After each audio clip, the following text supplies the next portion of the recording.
Hello friend, good morning. Welcome to my Suraj है chemistry YouTube channel. आज हम class 10th की केमिस्ट्री फर्स्ट चैप्टर रासायनिक अभिक्रिया एवं समीकरण का 10वां वीडियो प्रोवाइड करने चल रहे हैं। हमने रासायनिक अभिक्रिया एवं समीकरण का जो लेसन है उसको समाप्त कर लिया है। आज हम इस चैप्टर का एनसीईआरटी क्वेश्चन, जो इम्पोर्टेंट क्वेश्चन है उस पर चर्चा करेंगे। एनसीईआरटी क्वेश्चन को सॉल्व करेंगे। जैसे इंपॉर्टेंट क्वेश्चन, जितने भी एनसीईआरटी के क्वेश्चन है इंपॉर्टेंट, हम उसको आज सॉल्व करेंगे। जैसे पहला क्वेश्चन है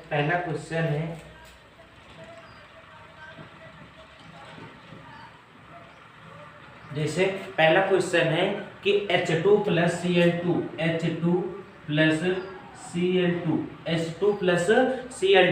चेंजेस टू HCl किस प्रकार की अभिक्रिया है? अभिक्रिया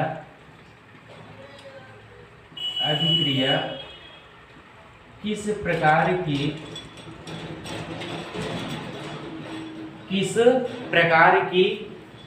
अभिक्रिया है?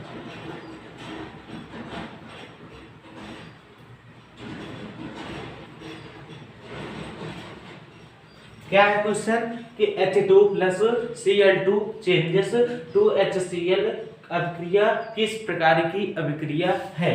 तो हमने पढ़ा था। देखिए इसमें हो क्या रहा है, H2 plus Cl2 changes to HCl। इसमें क्या हो रहा है?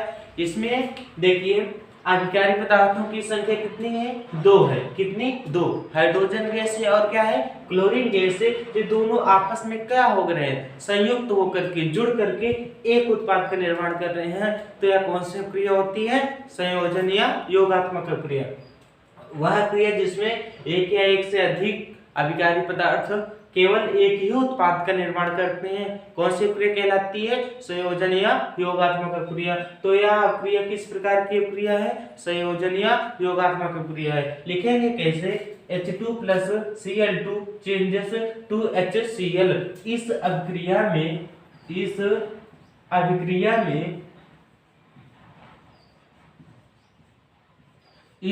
अभिक्रिया में केवल एक ही उत्पाद का निर्माण हो रहा है।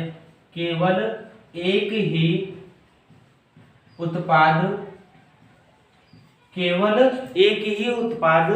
का निर्माण हो रहा है।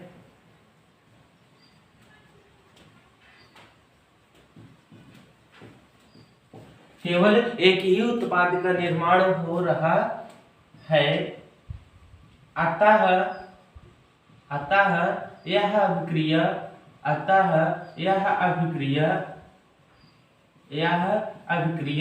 योगात्मक या संयोजन अभिक्रिया है। योगात्मक या संयोजन अभिक्रिया है। संयोजन अभिक्रिया है।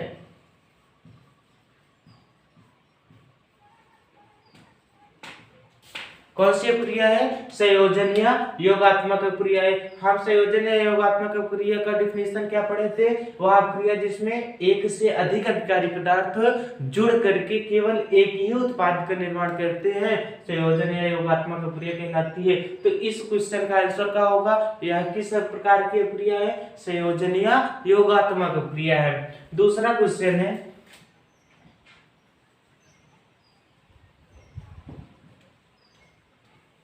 Question number 2।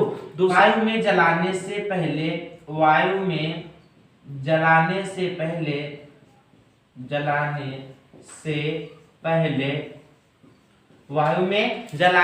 पहले मैग्नीशियम रिबन को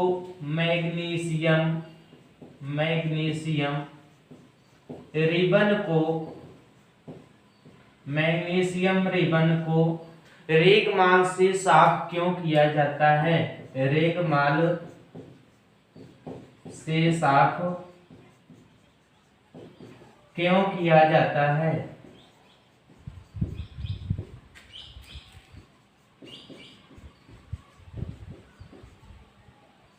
दूसरा क्वेश्चन है कि मैग्नीशियम धातु के रिबन को रेगमाल से साफ क्यों किया जाता है। वायु में जलाने से पहले मैग्नीशियम रिबन को रेगमाल से साफ क्यों किया जाता है। तो इसका आंसर क्या होगा, इंपॉर्टेंट क्वेश्चन है, पेपर में आता है कि वायु में जलाने से पहले मैग्नीशियम रिबन को रेगमाल से साफ क्यों किया जाता है।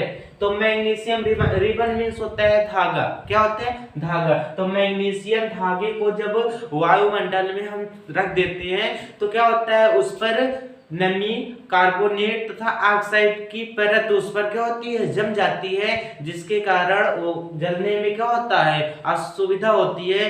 इसलिए उसके परत को, कार्बोनेट तथा नमी और ऑक्साइड की जो परत जमी होती है उसको हटाने के लिए मैग्नीशियम रिबन को क्या करते हैं, रेगमाल से साफ करते हैं, जिसके कारण वह अच्छी तरह या आसानी से क्या होता है, जलने लगता है। तो आंसर कैसे लिखेंगे, वायु में जलाने से पहले, वायु में जलाने से पहले,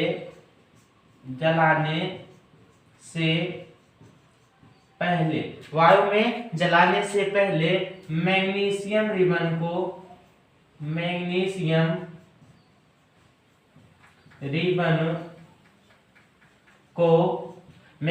रिबन को रेगमाल से साफ किया जाता है। रेगमाल से साफ किया जाता है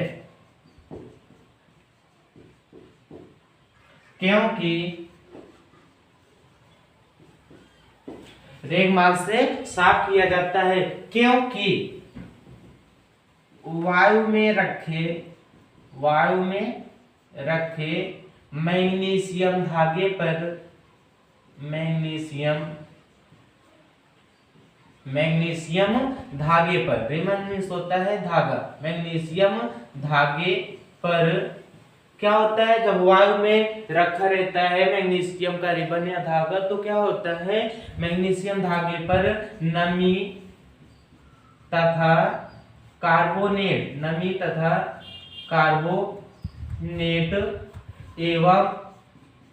कार्बोनेट एवं ऑक्साइड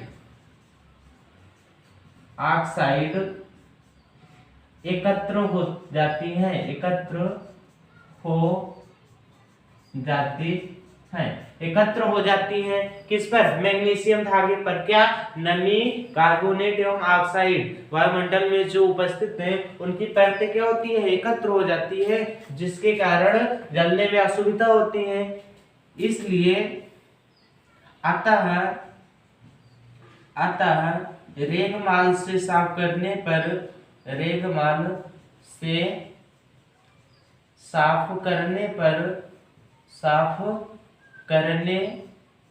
अतः रेगमाल से साफ करने पर अशुद्धियां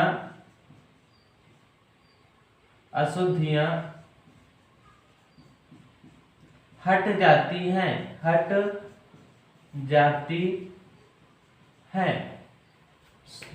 क्या होता है, वायु में जलाने से पहले मैग्नीशियम रिबन को साफ किया जाता है, रेगमाल से साफ किया जाता है क्योंकि वायु में रखे मैग्नीशियम धागे पर नमी एवं कार्बोनेट तथा ऑक्साइड की क्या होती है, अशुद्धियां एकत्र हो जाती हैं। सॉरी, यहाँ पे लिख लेना अशुद्धियां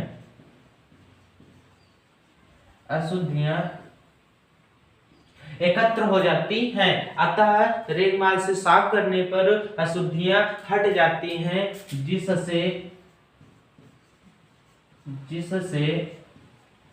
मैग्नीशियम रिबन का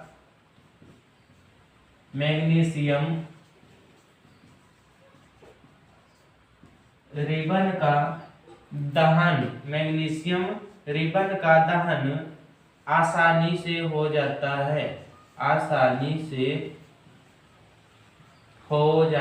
है। इसका आंसर ए है। क्या क्वेश्चन क्या है, वायु में जलाने से पहले मैग्नीशियम रिबन को रेगमाल से क्यों साफ किया जाता है। तो जो मैग्नीशियम रिबन होता है, जो मैग्नीशियम का धागा होता है, उसको वायुमंडल में रख देने पर क्या होता है, उस पे नमी, कार्बोनेट और ऑक्साइड की जो अशुद्धियां है क्या होती हैं, एकत्र हो जाती हैं, जिसे रेगमाल से साफ करने पर क्या होता है, वो अशुद्धियां हट जाती हैं, जिससे मैग्नीशियम रिबन का दहन या जलना क्या होता है, आसानी से हो जाता है, आसानी पूर्वक क्या होता है, जलने लगता है। तो इस क्वेश्चन का आंसर ए है। और ये सब क्वेश्चन किसके हैं, एनसीईआरटी बुक में आप देखोगे तो आपको ये क्वेश्चन मिलेंगे, एनसीईआरटी के क्वेश्चन है। आपका जो तीसरा क्वेश्चन है कि लौह चूर्ण पर क्या, लौह चूर्ण पर तनु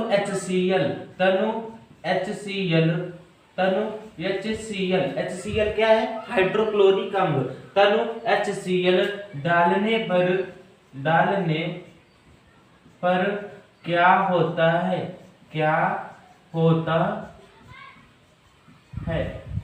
क्या क्वेश्चन है, लौह चूर्ण पर तनु HCl डालने पर क्या होता है, इसका आंसर है क्या कह रहा है कि लौह चूर्ण पर HCl डालने पर क्या होता है। लौह चूर्ण का मतलब क्या, आयरन, लोहा, Fe क्या है, Fe किस क्या डालने पर, HCl ये है HCl। यह कौन सी अभिक्रिया है, द्विविस्थापन अभिक्रिया है। और द्विविस्थापन अभिक्रिया में क्या होता है, आयनों का क्या होता है, आदान प्रदान होता है, अभिकारी पदार्थ के आयनों का आदान प्रदान होता है, द्विविस्थापन अभिक्रिया कहलाती है। तो यहाँ पे जब आयरन पर यानी कि लौह चूर्ण पर HCl डालेंगे तो क्या होगा, यहाँ पे क्या बन जाएगा, FeCl2 और क्या, हाइड्रोजन गैस मुक्त हो जाएगा। तो ये FeCl2 का है, फेरस क्लोराइड है, क्या है, फेरस क्लोराइड। और Fe की एक संयोजकता होती है क्या, 3, FeCl3। अगर ये लिखा है कहीं पे, ये क्या है, फेरिक क्लोराइड, क्या है, फेरिक क्लोराइड। पर यहाँ पे हमें क्या प्राप्त होगा, फेरस क्लोराइड। तो क्या लिखेंगे, लौह चूर्ण पर तनु HCl डालने पर क्या प्राप्त होता है, फेरस क्लोराइड तथा हाइड्रोजन गैस प्राप्त होता है। आंसर क्या होगा, लौह चूर्ण पर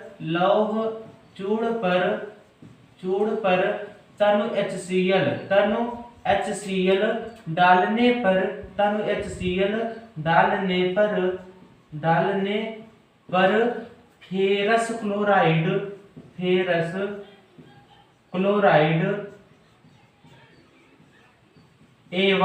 फेरस क्लोराइड एवं हाइड्रोजन गैस प्राप्त होता है, हाइड्रोजन गैस प्राप्त होता है। क्या प्राप्त होता है, फेरस क्लोराइड एवं हाइड्रोजन गैस प्राप्त होता है। रिएक्शन क्या होगा, रिएक्शन होगा Fe क्या डालने पर, HCl डालने पर क्या बनता है, FeCl2। यहाँ पे Fe संयोजकता कितनी, 2, Cl2 इसके साथ जुड़ जाएंगे, क्या होगा, Cl2। और हाइड्रोजन गैस क्या होता है, H2। हाइड्रोजन गैस क्या होगा, मुक्त होगा। और यहाँ पे 2 Cl है, 2 हाइड्रोजन है, तो यहाँ पे हम क्या करेंगे, 2 से गुणा कर देंगे।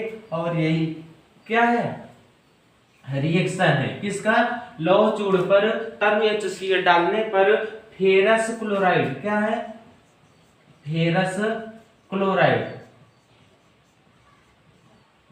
और क्या प्राप्त होता है, हाइड्रोजन गैस प्राप्त होता है।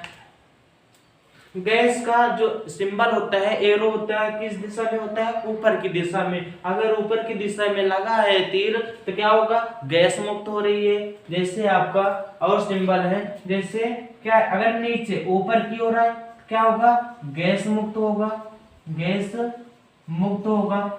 यदि सिंबल नीचे की ओर है तो क्या होगा, अवक्षेपण प्राप्त होगा। क्या प्राप्त होगा, अवक्षेपण। क्या प्राप्त होगा, अवक्षेपण प्राप्त होगा।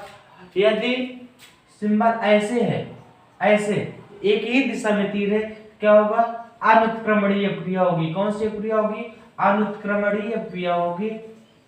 और यदि दोनों दिशा में है तो क्या होगा, उत्क्रमणीय क्रिया होगी। क्या होगा, उत्क्रमणीय अक्रिया होगी।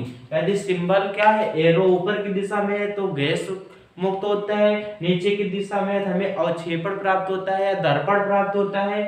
यदि तीर इस तरफ है, एक ही दिशा में है, क्या होगा? अनुत्क्रमणीय क्रिया होगी। यदि दोनों दिशा में है तो उत्क्रमणीय क्रिया होगी। तो आपका एक क्वेश्चन, जो तीसरा क्वेश्चन है, क्या लौह चूड़ पर HCl डालने पर क्या होता है? तो लौह चूड़ पर HCl डालने पर क्या होता है? फेरस क्लोराइड प्राप्त होता है और हाइड्रोजन गैस मुक्त होता है। आपका चौथा क्वेश्चन है, क्या? चौथा क्वेश्चन है, चौथा क्वेश्चन है वह रासायनिक क्रिया, क्या? वह रासायनिक क्रिया, वह रासायनिक अभिक्रिया, वह रासायनिक अभिक्रिया जिसमें एक पदार्थ का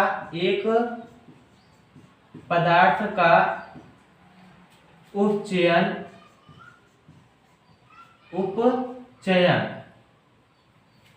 वह रासायनिक क्रिया जिसमें एक पदार्थ का उपचयन को बोलते हैं ऑक्सीकरण, क्या? ऑक्सीकरण, तथा दूसरे पदार्थ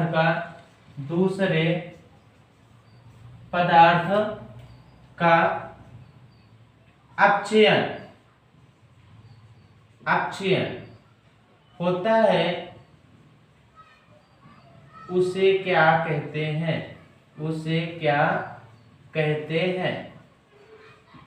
क्या है क्वेश्चन? वह रासायनिक क्रिया जिसमें एक पदार्थ का उपचयन या ऑक्सीकरण तथा दूसरे पदार्थ का अपचयन होता है, उसे क्या कहते हैं? कोई रासायनिक क्रिया है जिसमें कह रहा है कि ऑक्सीकरण भी हो रहा है और अपचयन भी हो रहा है, तो उस रासायनिक क्रिया को क्या कहेंगे? तो उस रासायनिक क्रिया को क्या, किस नाम से जानते हैं? आपने एक अक्रिया लिखा है कि वह रासायनिक क्रिया जिसमें ऑक्सीकरण तथा अपचयन दोनों क्रिया साथ साथ होती है, क्या कहलाती है? रेडॉक्स क्रिया कहलाती है। या इसको लिख सकते हो ऑक्सीकरण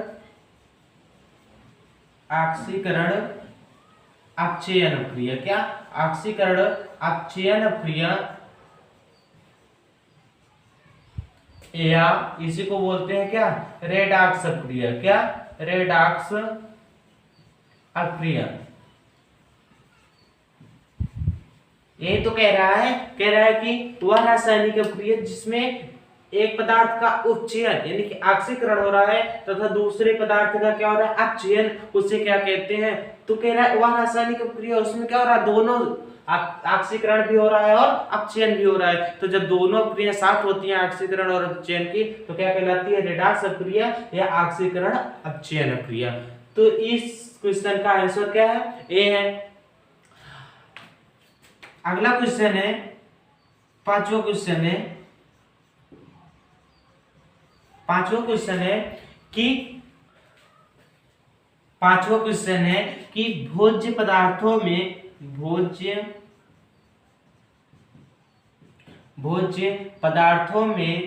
विकृत गंधिता को रोकने के लिए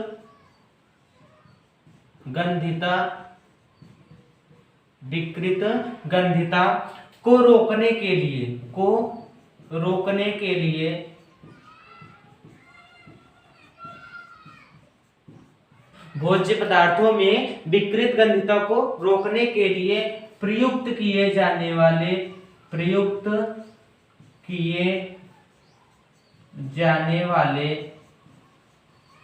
प्रयुक्त किए जाने वाले किसी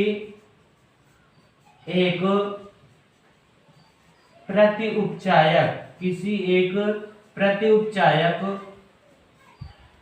पदार्थ का नाम लिखिए।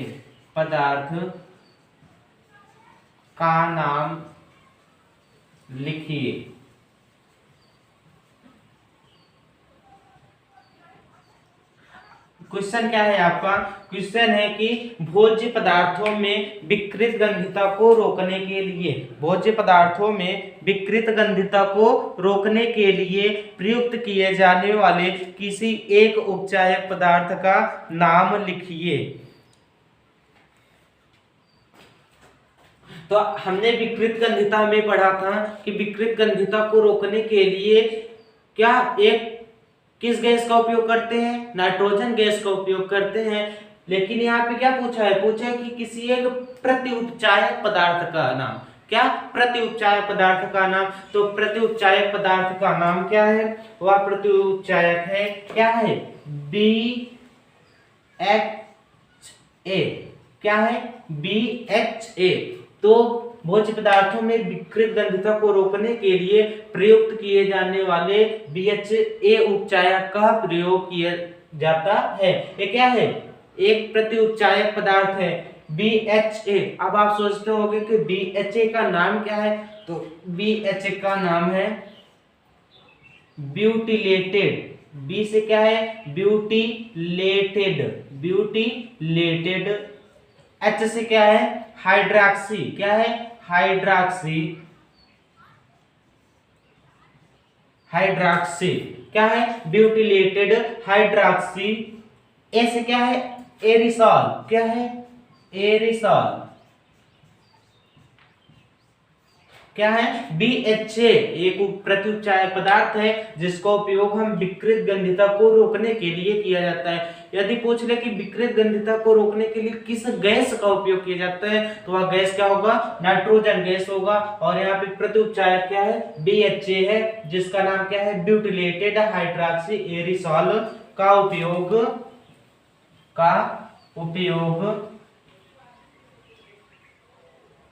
प्रतिउपचायक के रूप में, प्रतिउपचायक के रूप में विकृत गंधता को रोकने के लिए किया जाता है। विकृत गंधता को रोकने के लिए किया जाता है, रोकने के लिए किया जाता है। क्या है? BHA। कौन सा प्रतिउपचायक है? BHA है। इसका उपयोग हम विकृत गंधता को रोकने के लिए क्या करते हैं? प्रयुक्त करते हैं। अगला क्वेश्चन है क्वेश्चन नंबर 6। अगला क्वेश्चन है 6वां क्वेश्चन है। क्या है कि श्वसन, क्या? श्वसन एक ऊष्माक्षेपीय क्रिया है, ऊष्माक्षेपी अभिक्रिया है।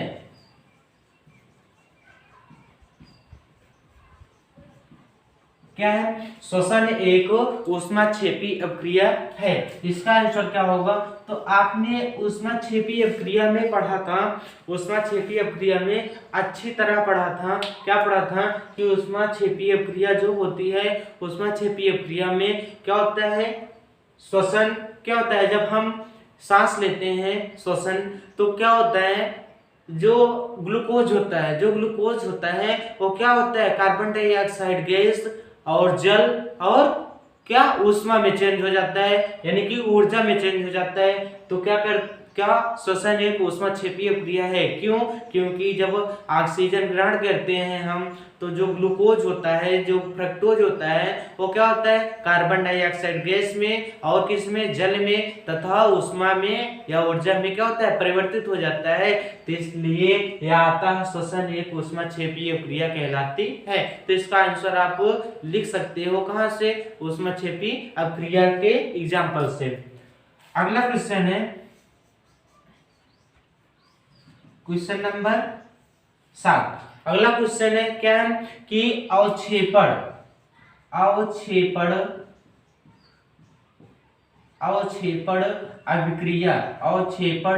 अभिक्रिया किसे कहते हैं?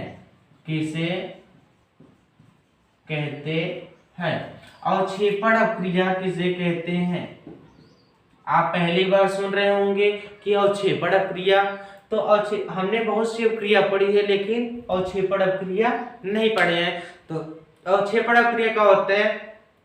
वह रासायनिक अभिक्रिया जिसमें उत्पाद के साथ क्या होता है? एक अभिलेय पदार्थ प्राप्त होता है। अभिलेय का मतलब जो घुलता नहीं, उसको क्या करने के लिए? विलेय करने के लिए, घोलने के लिए किसी अन्य क्या करते हैं? पदार्थों का उपयोग करते हैं।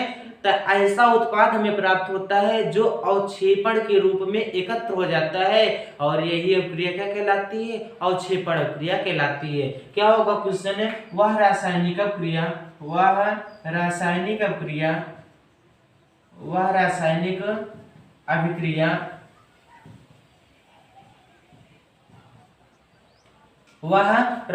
अभिक्रिया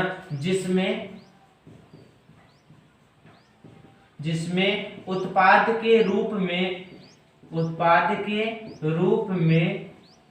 एक अभिलेय पदार्थ प्राप्त होता है,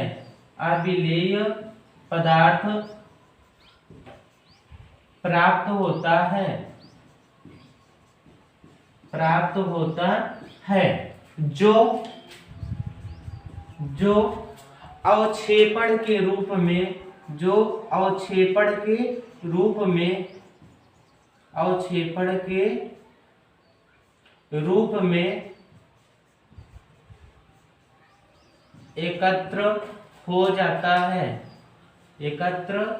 जाता है। क्या है? वह रासायनिक अभिक्रिया जिसमें उत्पाद के रूप में एक अभिलेय पदार्थ प्राप्त होता है, जो अवक्षेप के रूप में क्या होता है? जो अवक्षेप के रूप में एकत्र हो जाता है, क्या कहलाता है? अवक्षेपण अभिक्रिया कहलाती है। अवक्षेपण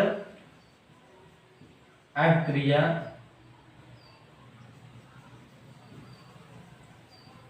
कहलाती है। अवक्षेपण अभिक्रिया कहलाती है। जैसे बेरियम क्लोराइड है, क्या है? बेरियम क्लोराइड किसके साथ? Sodium sulphate Na2SO4। ये क्या है? Barium chloride. क्या है? Barium chloride. और ये क्या है? Sodium sulphate. क्या है? Sodium sulphate. आपस में क्या करके? क्रिया करके क्या बनाता है? Barium sulphate. जो सल्फेट है अपने आयन के साथ किसके साथ जुड़ जाता है? बेरियम के साथ। क्या हो जाएगा? Barium sulphate. और क्या बन जाता है? NaCl। क्या? NaCl। यहाँ सोडियम कितना है? 2, क्लोरीन 2, तो यहाँ पे 2 कब होगा? जब हम 2 से गुणा कर देंगे। ये क्या है? Barium sulphate.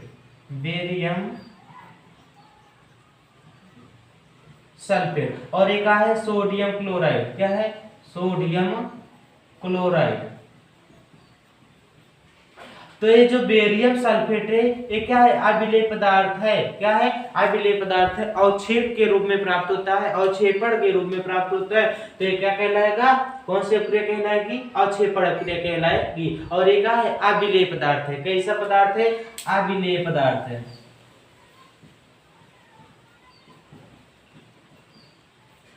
अभिलेय पदार्थ है। तो नीचे लिखेंगे, अतः बेरियम क्लोराइड इसके अभिक्रिया में बेरियम सल्फेट क्या है? अवक्षेपण है, या अवक्षेप है, या अभिलेय पदार्थ है। तो आज की क्लास यहीं तक। यदि आप चैनल पर सूरज हैप केमिस्ट्री यूट्यूब चैनल पर नए हैं तो चैनल को सब्सक्राइब कीजिए, बेल आइकन को प्रेस कीजिए, ताकि नए वीडियोज का जो नोटिफिकेशन है आप तक पहुंचता रहे। आज की क्लास यहीं तक। Thank you.